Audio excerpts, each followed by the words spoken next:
রমজানে রোজাদার ব্যক্তিদের জন্য ইফতার রেডি করতে আমার ভালো লাগে। তার জন্য প্লেটগুলো আগে সুন্দর করে ধুয়ে নিব। এই যে প্লেটগুলো সুন্দর করে ধোয়া শেষ হলে এগুলো এক জায়গায় রাখবো, যেখানে আমি সালাদগুলো কাটবো। এই যেখানে রাখা শেষ। এখন সালাদের জন্য শসা, মরিচ, টমেটো সবগুলো সুন্দর করে ধুয়ে নিব। ধোয়া শেষ হলে এগুলো কাটা শুরু করব। এই যে এখন আমার প্রায় কাটা শেষ। এখন এগুলো সবগুলো এক জায়গায় রাখবো। এখন রাখার পরে এখন এই জিলাপি, পেঁয়াজু, বেগুনি এই সবগুলো কাটা শুরু করব। কাটা প্রায় শেষ। কাটা শেষ হলে এর উপরে এর আগে যে সালাদগুলো কাটছিলাম এই সবগুলো এখন সুন্দর করে যেন চারিদিকে রাখতে পারি, এরকম করে সুন্দর করে রাখবো।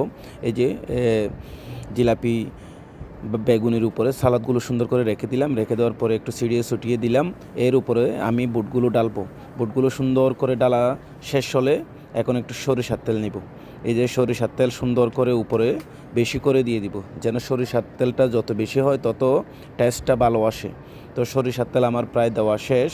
এখন একটু যারা ইফতার করবে তাদের জন্য একটু লবণ রেডি করব। লবণ এটা বা একটা সৌদি একটা প্রোডাক্ট, এটা খুব ভালো জিনিস, এটা ইফতারের সময় খেলে খুব ভালো লাগে।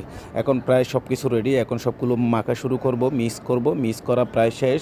এখন সুন্দর করে এই যে একটা গাবলার মধ্যে নিয়ে রোজাদার ব্যক্তিদের সামনে সুন্দর করে রাখবো, সাজিয়ে রাখবো।